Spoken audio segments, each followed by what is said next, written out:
বিসমিল্লাহির রহমানির রাহিম।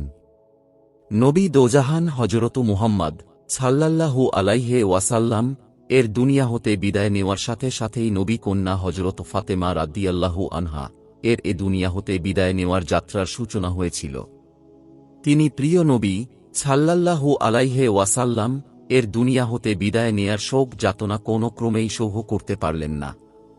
তবে এর পিছনে কারণও রয়েছে, যেহেতু প্রিয় নবী সাল্লাল্লাহু আলাইহি ওয়াসাল্লাম নবী দুলালী হজরত ফাতেমা রাদিয়াল্লাহু আনহাকে হৃদয় দিয়ে ভালোবাসতেন। কেবল ভালোবাসা নয়, তার সুখ দুঃখের সমসাথী হতেন। প্রিয় নবী সাল্লাল্লাহু আলাইহি ওয়াসাল্লাম এর বিদায়ের অসহ্য শোকের জ্বালা নবী কন্যা হজরত ফাতেমা রাদিয়াল্লাহু আনহা কে তিলে তিলে নিঃশেষ করে ফেলতেছিল। এছাড়া প্রিয় নবী সাল্লাল্লাহু আলাইহি ওয়াসাল্লাম নিজেই তাকে এ মায়াময় পৃথিবী হতে বিদায় লাভের ইঙ্গিত পোষণ করে গেছেন, যার কারণেই পিতা প্রিয় নবী সাল্লাল্লাহু আলাইহি ওয়াসাল্লাম দুনিয়া হতে বিদায় নেয়ার পর থেকেই তার সান্নিধ্য পাওয়ার জন্য প্রহর গুনতেছিল। যার কারণেই দেখা গেছে প্রিয় নবী সাল্লাল্লাহু আলাইহি ওয়াসাল্লাম দুনিয়া থেকে চলে যাবার পর হতেই তিনি মানুষের সাথে মেলামেশা ও সম্পর্ক পরিত্যাগ করে অনেক সময় নির্জন বাস শুরু করেছিলেন। এমনকি আহার নিদ্রার প্রতি ও কোনো খেয়াল ছিল না। কেবল নির্জন কক্ষে বসে আল্লাহ তাআলার ইবাদত বন্দেগী করেছিলেন। কোনো বর্ণনা থেকে জান যায় নবী কন্যা হজরত ফাতেমা রাদিয়াল্লাহু আনহা প্রিয় নবী সাল্লাল্লাহু আলাইহি ওয়াসাল্লাম এর ইধাম ত্যাগের পর জান্নাতুল বাকির পিছনে দিকের একটি নির্জন স্থানে বসে আল্লাহ তাআলার ইবাদত বন্দেগী করতেন। নিজের গুনাহের জন্য ক্ষমা চেয়ে রাহমানুর রাহিম আল্লাহ তাআলার কাছে কান্না ভেজা কণ্ঠে প্রার্থনা করতেন। তবে হার হামেশাই বন্দেগী করতেন, কিন্তু আহার নিদ্রার প্রতি মোটেই খেয়াল দিতেন না। যেহেতু বিশ্ব প্রভু আল্লাহ তাআলার ডাকে সাড়া দিয়ে প্রিয় নবী সাল্লাল্লাহু আলাইহি ওয়াসাল্লাম এর প্রিয় সাক্ষাৎ অর্জন করবে, এর চেয়ে শান্তি কি হতে পারে। যার কারণেই প্রিয় নবী সাল্লাল্লাহু আলাইহি ওয়াসাল্লাম দুনিয়া থেকে বিদায় নেয়ার পর নবী কন্যা হজরত ফাতেমা রাদিয়াল্লাহু আনহা দুনিয়ার সকল কিছু পরিত্যাগ করে আল্লাহর ইবাদত বন্দেগীতে নিজেকে উজাড় করে দিয়েছিলেন। নবী জামাতা হজরত আলী রাদিয়াল্লাহু আনহু এর প্রিয়তমা স্ত্রী হজরত ফাতেমা রাদিয়াল্লাহু আনহা এর শরীরের অবস্থা দেখে শোকে দুঃখে একেবারে ভেঙে পড়লেন।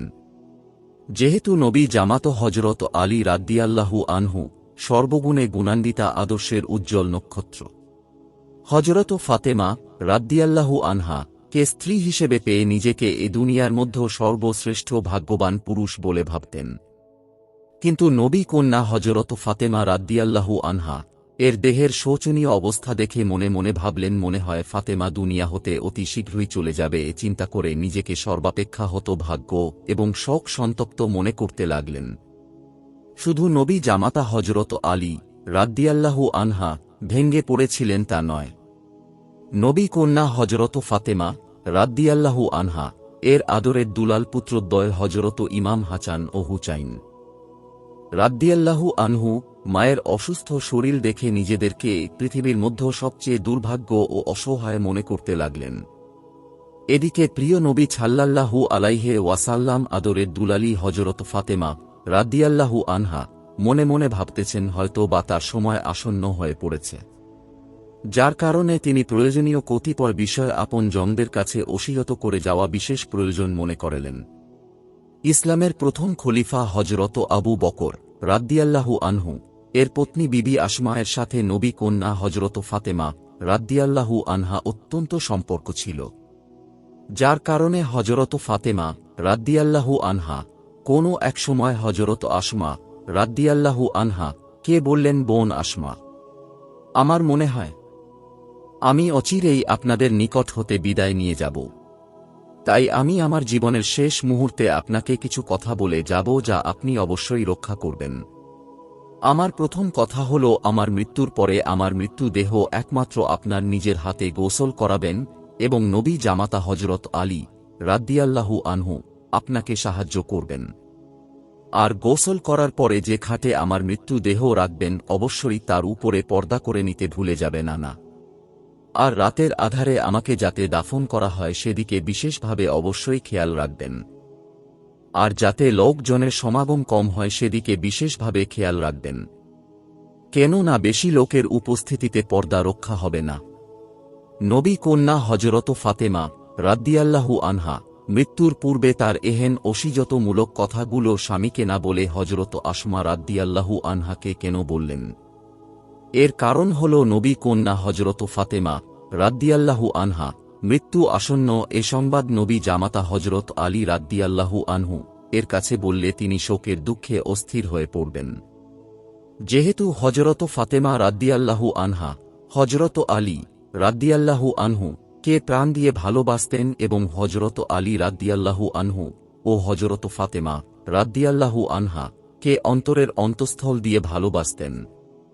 রোজাতুল শুহাদা নামক গ্রন্থের এক বর্ণনা থেকে জানা যায় নবী জামাতা শেরে খুদা হজরত আলী রাদিয়াল্লাহু আনহু কোনো এক সময় বাহির হতে গৃহে ফিরে দেখতে পেলেন তার প্রিয়তমা স্ত্রী হজরত ফাতেমা রাদিয়াল্লাহু আনহা তার পরিবারের জন্য রুটি তৈরির জন্য আটা দ্বারা খামার করতেছেন।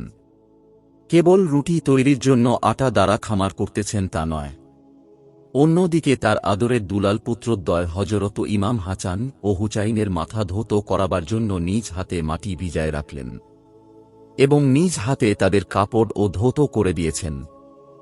বিশ্ব নবী হজরত মুহাম্মদ সাল্লাল্লাহু আলাইহি ওয়াসাল্লাম এর ইহধাম ত্যাগের পর হতে এর মধ্যে আর কখনো নবী কন্যা হজরত ফাতেমা রাদিয়াল্লাহু আনহা কে এভাবে কাজ করতে দেখা যায়নি। নবী জামাতা হজরত আলী রাদিয়াল্লাহু আনহু প্রিয়তম স্ত্রী হজরত ফাতেমা রাদিয়াল্লাহু আনহা কে এভাবে কাজ করতে দেখে আবেগ জড়ানো কণ্ঠে বললেন যে, ফাতেমা, তুমি তোমার দুর্বল শরীরে এভাবে এত কাজ করলে কেন? প্রিয় নবী সাল্লাল্লাহু আলাইহি ওয়াসাল্লাম এর আদরের দুলালী খাতুনে জান্নাত হজরত ফাতেমা রাদিয়াল্লাহু আনহা হজরত আলী রাদিয়াল্লাহু আনহু এর দিকে দৃষ্টিপাত করে আবেগ জড়ানো কণ্ঠে বললেন, হে আমার প্রাণ প্রিয় স্বামী, বোধ হয় দুনিয়ার কাজ আমার শেষ হয়ে গিয়েছে। দুনিয়ার কাজ করা মতো সময় মনে হয় হবে না। আজ রাতে আমি আমার পিতা বিশ্ব নবী হজরত মুহাম্মদ সাল্লাল্লাহু আলাইহি ওয়াসাল্লাম কে স্বপ্নের মাধ্যমে দর্শন করেছি। শুধু দর্শন করেনি, তিনি আমাকে স্বপ্নের মাধ্যমে বললেন, হে আমার কলিজার টুকরা ফাতেমা, তোমার প্রতীক্ষায় আমি তাকিয়ে রয়েছি, তুমি তাড়াতাড়ি আমার নিকট চলে আসো। তাই আজকের স্বপ্নের মাধ্যমে আমার মনে হচ্ছে হয়তো বা আপনারা কালই শোকের সাগরে নিমজ্জিত হবেন, যার কারণে মনের মধ্যেও আশার উদ্রেক হল নিজ হাতে ছেলেদের রুটি তৈরি করে খাওয়াতে ও জামা কাপ পরিষ্কার করতে। কেননা আমি চলে যাওয়ার পর তারা কোনো দিনই আমার পুত্রদ্বয় মায়ের আদর্শ হাত পাবে না। যাই হোক, নবী জামাতা হজরত আলী রাদিয়াল্লাহু আনহু নবী কন্যা হজরত ফাতেমা রাদিয়াল্লাহু আনহা এর পবিত্র মুখের হৃদয়গ্রাহী কথা শুনে কান্নায় ভেঙে পড়লেন। মনে মনে ভাবলেন, মনে হয় সত্যি নবী কন্যা হজরত ফাতেমা রাদিয়াল্লাহু আনহা দুনিয়া হতে বিদায় নিয়ে চলে যাবে। হজরত আলী রাদিয়াল্লাহু আনহু কোনো কিছু বলতে পারলেন না। এমনি সময় ইমাম হাসান ও হুসাইন নানা প্রিয় নবী সাল্লাল্লাহু আলাইহি ওয়াসাল্লাম এর রোজা মুবারকের অবস্থান করতেছিলেন। নবী কন্যা হজরত ফাতেমা রাদিয়াল্লাহু আনহা হৃদয়গ্রাহী ভাষায় আসমাকে বললেন, হে বোন, আমার আদরের পুত্রদ্বয় ইমাম হাসান ও হুসাইন রাদিয়াল্লাহু আনহু গৃহে আসলে ওদেরকে অন্য গৃহে বসায় খেতে দিবে। নবী কন্যা হজরত ফাতেমা রাদিয়াল্লাহু আনহা এর কথা দ্বারা এ কথাই প্রমাণ বহন করে যে তার উপস্থিতিতে ইমাম হাসান ও হুসাইনের চিরদিনের স্থায়ী অভ্যাস ভঙ্গের দৃশ্যটি স্বচক্ষে দেখে যাওয়ার আশা পোষণ করেছিলেন, কিন্তু তাদের সম্ভবপর হল না। কিছু সময়ের মধ্যেই নবী কন্যা হজরত ফাতেমা রাদিয়াল্লাহু আনহা এর আদরের দুলাল ইমাম হাসান ও হুসাইন নানা জানের রোজা মুবারক হতে গৃহে ফিরলেন। সত্যি নবী কন্যা হজরত ফাতেমা রাদিয়াল্লাহু আনহা এর কথা নির্দেশ অনুযায়ী হজরত আসমা রাদিয়াল্লাহু আনহা পুত্রদ্বয় ইমাম হাসান ও হুসাইন রাদিয়াল্লাহু আনহু কে ডেকে অন্য গৃহে নিয়ে খেতে দিলেন। কিন্তু আদরের মানিকদ্বয় ইমাম হাসান ও হুসাইন রাদিয়াল্লাহু আনহু সেই গৃহের মধ্যে নবী কন্যা হজরত ফাতেমা রাদিয়াল্লাহু আনহা কে না দেখে দৌড়ায় মাতার গৃহের দিকে গেলেন। বিবি আসমা তাদেরকে শত চেষ্টা করেও অন্য গৃহে রাখতে পারলেন না। ইমাম হাসান ও হুসাইন গৃহে প্রবেশ করেই মাতা সাহেবানীর নিকট খাবার চাইলেন। মাতা নবী কন্যা হজরত ফাতেমা রাদ্দিয়াল্লাহু আনহা আদরের ইমাম হাসান ও হুসাইন রাদ্দিয়াল্লাহু আনহুকে কোলে তুলে নিয়ে চুমু খেলেন ও চিরজীবনের তবে জড়ারে আদর সোহাগ করলেন।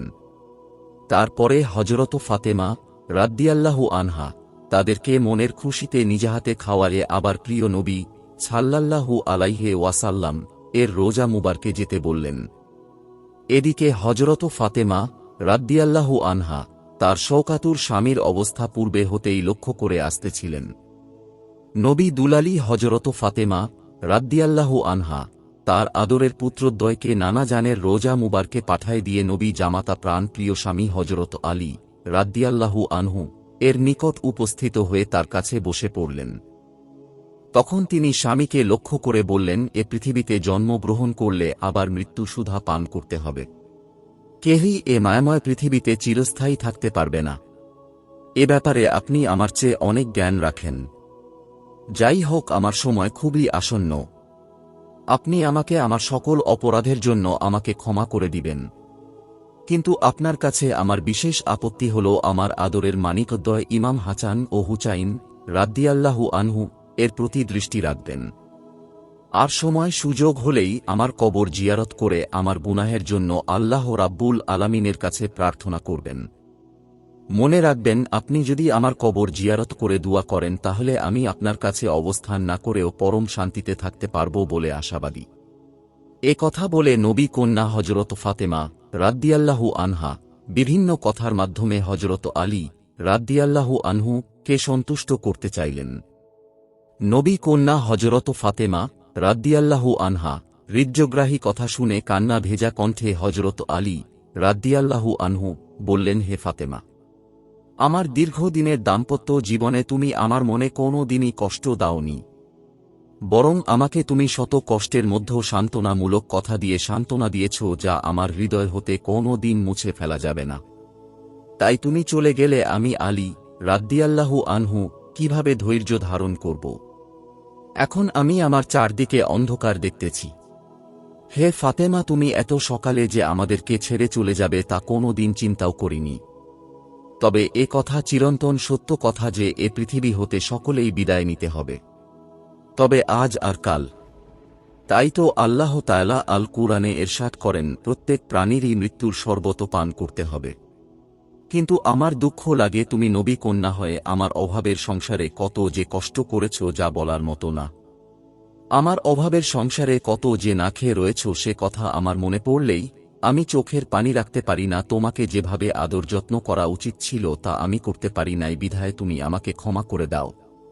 বিদায়ের মুহূর্তে আমার বিশেষ কথা হল, তুমি আমাকে ক্ষমা করে দিও এবং আমার সালাম প্রিয় নবী সাল্লাল্লাহু আলাইহি ওয়াসাল্লাম এর নিকট দিও, আর তার কাছে আমার ত্রুটি অপরাধ প্রকাশ করবে না, আমার উপরে কোনো ব্যাপারে দাবি রাখবে না। নবী কন্যা হযরত ফাতেমা রাদ্দিয়াল্লাহু আনহা কত উচ্চ পর্যায়ের আবেদা ও পুণ্যবতী নারী ছিলেন। তবে এ কথা সর্বজন স্বীকৃত যে এ পৃথিবীর মধ্যে সবচেয়ে ভাগ্যবতী নারী সেই যে মরে যাবার পরও যার কথা তার স্বামী সর্বদা স্মরণ করেন। সত্যি নবী কন্যা হযরত ফাতেমার মৃত্যুর পর হযরত আলী রাদ্দিয়াল্লাহু আনহু তার কথা মনে করে আড়ালে বসে কাঁদতেন আর তার জন্য প্রাণ ভরে দোয়া করতেন। হে আল্লাহ, আমাদের মা বোনদেরকে মা ফাতেমার আদর্শে জীবন গঠন করার তৌফিক দান করেন। মানুষ মরণশীল, জন্ম নিলে মরিতেই হবে। নবী রাসূল ওলি আউলিয়া কেহই মৃত্যুর হাত হতে রেহাই পায়নি, তদ্রূপ নবী কন্যা হযরত ফাতেমা রাদ্দিয়াল্লাহু আনহা মৃত্যুর হাত হতে রেহাই পায়নি। তবে যারা আল্লাহর প্রিয়জন তাদের জন্য মৃত্যু হল সেতু। কেননা মুমিনগণ এই মৃত্যু নামক সেতু পার হয়ে আল্লাহ তাআলার প্রিয় সান্নিধ্য লাভ করবে। তাই মুমিনগণ কোন সময় মৃত্যুকে ভয় পায় না, বরং মৃত্যুর জন্য সর্বদা প্রস্তুত থাকে। নবী কন্যা হযরত ফাতেমা রাদ্দিয়াল্লাহু আনহা যেদিন দুনিয়া হতে বিদায় নিলেন সেই দিন প্রিয় নবী সাল্লাল্লাহু আলাইহি ওয়াসাল্লামের ইহধাম ত্যাগের পরে 6 মাস কাল অতীত হয়ে গিয়েছিল। যেদিন নবী কন্যা হযরত ফাতেমা দুনিয়া হতে বিদায় নিলেন ওই দিনটি ছিল হিজরি একাদশ সনের ৩য় রমজান। নবী জামাতা হযরত আলী রাদ্দিয়াল্লাহু আনহু এর সাথে কথাবার্তা বলার পর নবী কন্যা হযরত ফাতেমা রাদ্দিয়াল্লাহু আনহা উম্মে সালমা রাদ্দিয়াল্লাহু আনহা কে ডেকে বললেন, আপনি অতি সত্বর আমার গোসলের জন্য পানি ও কাপড় ইত্যাদির ব্যবস্থা করেন। সত্যি উম্মে সালমা রাদিয়াল্লাহু আনহা নবী কন্যা হযরত ফাতেমার কথা ও নির্দেশ অনুযায়ী তড়িৎ গতিতে গোসলের সবকিছু তার সামনে উপস্থিত করলেন। নবী দুলালী হযরত ফাতেমা রাদিয়াল্লাহু আনহা মনের খুশিতে জীবনের শেষ গোসল নিজেই করে নিলেন। বিবি উম্মে সালমা রাদিয়াল্লাহু আনহা কোনো এক বর্ণনায় বলেন, ওই দিন নবী কন্যা হযরত ফাতেমা রাদিয়াল্লাহু আনহা যে সুন্দরভাবে গোসল করেছিলেন, এমনভাবে করতে আর কোনো দিন দেখি নাই। নবী দুলালী হযরত ফাতেমা রাদিয়াল্লাহু আনহা ভালোভাবে গোসল করে পবিত্র পরিষ্কার শ্বেতবস্ত্র পরিধান করে বিবি আসমাকে নির্দেশ দিলেন যে, হে বোন আসমা, আপনি আমার হুজুরার মধ্য কর্পূর জ্বালাইয়া দিন। তারপরে নবী কন্যা হযরত ফাতেমা রাদিয়াল্লাহু আনহা তার হুজরাস্থিত শয্যায় শয়ন করে বিবি আসমাকে ডেকে বললেন, আপনারা সকলেই বের হয়ে যান এবং বাহির হতে হুজরার দরজা বন্ধ করে দিন। সত্যি নবী দুলালী হযরত ফাতেমার জিনের শেষ কথা ও নির্দেশ মোতাবেক বিবি উম্মে সালমা এবং উপস্থিত অন্যান্য রমণীগণ বের হয়ে বাহির হতে দরজা বন্ধ করে দিলেন। সত্যি নারী জগতে উজ্জ্বল নক্ষত্র নবী দুলালী হযরত ফাতেমা রাদিয়াল্লাহু আনহা এর জীবনের শেষ অবস্থা দেখে মনে হইতেছিল তিনি নিজের ইচ্ছা অনুযায়ী গোসল করে পাক পবিত্র হয়ে সেজে গুজে মনের খুশিতে অধীর আগ্রহ নিয়ে বিশ্ব জাহানের মালিক আল্লাহ তাআলার সঙ্গে দেখা করবার জন্য প্রস্থান করতেছেন এবং রহমানুর রাহিম আল্লাহ তাআলার এই বিশেষ দাওয়াতে তিনি নিজে এমনিভাবে সাড়া দিয়ে নিজেকে তৈয়ার করেছেন। এমনিভাবে আর কোন দিনই তার জীবনে এভাবে দেখা যায়নি। আল্লাহ তাআলার প্রিয়জনরা তার সান্নিধ্য লাভ করার জন্য মায়াময় পৃথিবী ত্যাগ করে কিভাবে যাওয়ার জন্য উদ্গ্রীব হয় তার জ্বলন্ত প্রমাণ হল মা ফাতেমা আল্লাহ সর্বজ্ঞা জ্ঞাত। হযরত ফাতেমা রাদিয়াল্লাহু আনহা পাক পবিত্র হয়ে শ্বেতধবল বস্ত্রচ্ছাদিত হয়ে নির্জন কক্ষে শায়িত হয়ে কোন সময় সে তার প্রাণ পাখি আল্লাহর সান্নিধ্য চলে গেছে তা কেহ বলতে পারেনি। তবে আশেক মাসুকের মিলনের শুভ মুহূর্তেও নবী কন্যা হযরত ফাতেমা রাদিয়াল্লাহু আনহা গুনাহগার উম্মতদেরকে ভুলে যাননি, বরং বিদায়ের পূর্ব মুহূর্তে ও রহমানুর রাহিম আল্লাহ তাআলার দরবারে দুহাত তুলে প্রার্থনা ফরিয়াদ করে বলেছেন, হে আমার প্রভু, জীবনের শেষ মুহূর্তে আমার আকুল আবেদন আমার পিতা হযরত মুহাম্মদ সাল্লাল্লাহু আলাইহি ওয়াসাল্লাম এর গুনাহগার উম্মতদেরকে ক্ষমা করে দিন। কোনো এক বর্ণনায় বিবি আসমা বলেন, আমি যখন হুজরা বন্ধ করে বের হয়ে হুজরার দ্বার প্রান্তে দণ্ডায়মান ছিলাম, তখন আমি হুজরার মধ্য হতে কাতর কণ্ঠে শুনতে পেলাম, হে আমার প্রতিপালক, আমার প্রাণ পাখি বের হয়ে যাওয়ার পূর্বে মুহূর্তে ও আমার প্রার্থনা হল, হে আমার প্রতিপালক, আপনি আমার পিতা হযরত মুহাম্মদ সাল্লাল্লাহু আলাইহি ওয়াসাল্লাম এর গুনাহগার উম্মতদেরকে ক্ষমা করে দিন। এমনি ধরনের হৃদয়গ্রাহী প্রার্থনার কিছু সময়ের পরেই দেখলাম হুজরা একেবারে নিস্তব্ধ, কোনো সাড়া শব্দ নেই। তখন আমার মন যে কেমন লেগেছিল, যার কারণে আমি হুজরা খুললাম। আমি হুজরার দরজা খুলে দেখতে পেলাম নবী কন্যা হযরত ফাতেমা রাদিয়াল্লাহু আনহা আমাদের ছেড়ে চিরজীবনের জন্য চলে গিয়েছে। এহেন মুহূর্তে বিদ্যুৎ বেগে চারদিকে ছড়িয়ে পড়ল নবী কন্যা হযরত ফাতেমা রাদিয়াল্লাহু আনহা আর দুনিয়ায় নেই। উপস্থিত সকলেই কান্নায় লুটিয়ে পড়লাম। এদিকে আদরের দুলাল ইমাম হাসান হুসাইন নানাজানের রোজা মুবারক হতে গৃহে ফিরেছেন। বিবি আসমা আদরের সন্তানদেরকে চিরজীবনের তোরে মায়ের পবিত্র মুখখানি উন্মোচন করে দেখালেন। মা ফাতেমা আদরের দুলাল ইমাম হাসান ও হুসাইন রাদিয়াল্লাহু আনহু তাদের মায়ের পবিত্র চেহারাখানি দেখে মনের অজান্তে কেঁদে দিলেন। যে কাঁদা দেখে উপস্থিত কেহই স্থির থাকতে পারলেন না। আর স্থির থাকার কথা ও না, যেহেতু তার মাতা তাদেরকে জীবনের শেষ বারের মতো গোসল করায় খাবার খাওয়ায় নানাজির রোজা মুবারকে পাঠিয়ে দিলেন। এদিকে তারা মনের খুশিতে নানা জানের রোজা মুবারক জিয়ারত করে গৃহে ফিরলেন। গৃহে ফিরে মধু মাখা মা শব্দটি বলে ডাক দিলেন, কিন্তু প্রতিদিনের মতো আজ আর বাবা হাসান হুসাইন মায়ের শব্দ আসল না, বরং শুনতে পেল তাদের মা তাদেরকে ছেড়ে দুনিয়া হতে বিদায় নিয়েছে। যাই হোক, নবী জামাতা হযরত আলী রাদিয়াল্লাহু আনহু নিজে শোকের সাগরে নিমজ্জিত হয়েও আদরের সন্তানদেরকে আবেগ জড়ানো কণ্ঠে সান্ত্বনা দিতে লাগলেন। কিন্তু তারা তাদের মা শব্দের করুণ কণ্ঠের চিৎকারে উপস্থিত সকলকে এমনিভাবে ব্যথাতুর করে তুললেন যা লেখার মাধ্যমে প্রকাশ করা সম্ভব না। নবী কন্যা হজরত মা ফাতেমা রাদিয়াল্লাহু আনহা পূর্বের ওসিয়ত অনুযায়ী তাকে তড়িৎ গতিতে দাফন করা হল। কোনো এক বর্ণনা থেকে জানা যায় নবী কন্যা হজরত ফাতেমা রাদিয়াল্লাহু আনহা এর মৃত্যুর পরে তাকে গোসল করাবার সময় উম্মুল মুমিনিন হজরত আয়েশা রাদিয়াল্লাহু আনহা গৃহে মধ্য তার কাছে যাওয়ার জন্য ইচ্ছা পোষণ করেছিলেন, কিন্তু তাকে বিবি আসমা ভিতরে যেতে বিশেষভাবে নিষেধ করলেন। তখনই তিনি ইসলামের প্রথম খলিফা হজরত আবু বকর রাদিয়াল্লাহু আনহু এর নিকট আসমা সম্পর্কে অভিযোগ তুললেন। অভিযোগ করার সাথে সাথে তিনি ঘটনাস্থলে উপস্থিত হয়ে বাহির হতে ডেকে স্বীয় পত্নীকে বললেন, তুমি নবীজির কলিজার টুকরা হজরত ফাতেমা রাদিয়াল্লাহু আনহা কে গোসল দিতে উম্মুল মুমিনিন হজরত আয়েশা রাদিয়াল্লাহু আনহা কে পর্যন্ত নিষেধ করতেছ? এর কারণ কি?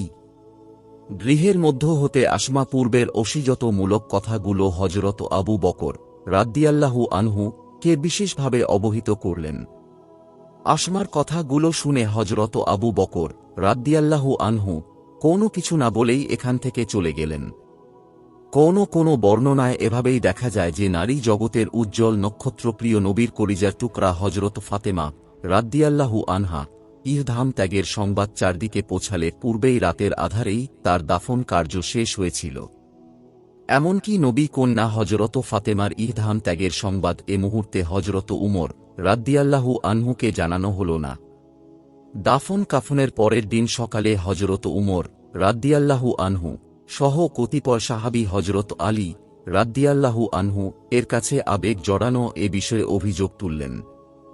তাদের এহেন অভিযোগ শুনে হজরত আলী রাদিয়াল্লাহু আনহু মন খারাপ হলেও তিনি নবী দুলালী হজরত ফাতেমার হৈধাম ত্যাগের পূর্বের অমিয়দমূলক কথাগুলো শুনালেন।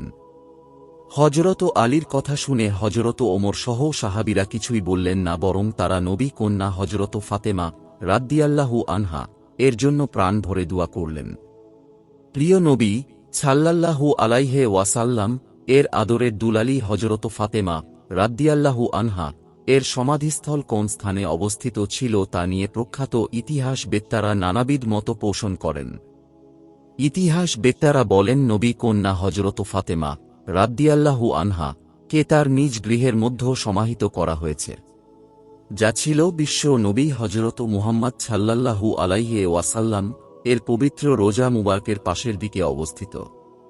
তবে পর্যায়ক্রমে মসজিদে নববীর আয়তন বৃদ্ধি হওয়ার কারণে সমাধিস্থল এখন মসজিদের অভ্যন্তরে পতিত হয়েছে। তবে কেহ কেহ এ সম্পর্কে বর্ণনা করতে যেয়ে বলেন নবী কন্যা হজরত ফাতেমা রাদিয়াল্লাহু আনহা এর পবিত্র কবর জান্নাতুল বাকির পশ্চাৎদিকে হাজম নামক স্থানে অবস্থিত। এমন ও বর্ণনা পাওয়া যায় এই পবিত্র স্থানটিতে বসে নবী কন্যা হজরত ফাতেমা রাদিয়াল্লাহু আনহা তার পিতা হজরত মুহাম্মদ সাল্লাল্লাহু আলাইহি ওয়াসাল্লাম এর ইহধাম ত্যাগের পরে তার মৃত্যুর শোকে প্রায়ই কাঁদতেন। আবার কোনো বর্ণনায় পাওয়া যায় নবী দুলালী হজরত ফাতেমা রাদিয়াল্লাহু আনহা এর পবিত্র কবর ছিল নবী দোজাহান হজরত মুহাম্মদ সাল্লাল্লাহু আলাইহি ওয়াসাল্লাম এর পবিত্র রোজা মুবারক এবং মসজিদে নববীর মিম্বরের মধ্যবর্তী কোনো এক স্থানে। শিয়া সম্প্রদায়ের লোকজন বলেন এই পবিত্র স্থানটি সুনিশ্চিতভাবে নবী দুলালী হজরত ফাতেমা রাদিয়াল্লাহু আনহা এর রোজাস্থল, যার কারণেই দেখা যায় তারা বিশেষভাবে এই স্থানটি জিয়ারত করে থাকেন। তবে অধিক সংখ্যক ওলামায়ে কেরাম ও ইতিহাসবেত্তাদের মতে নবী দুলালী হজরত ফাতেমা রাদিয়াল্লাহু আনহাকে জান্নাতুল বাকিতে দাফন করা হয়েছিল। আল্লাহ সর্বজ্ঞা জ্ঞাত।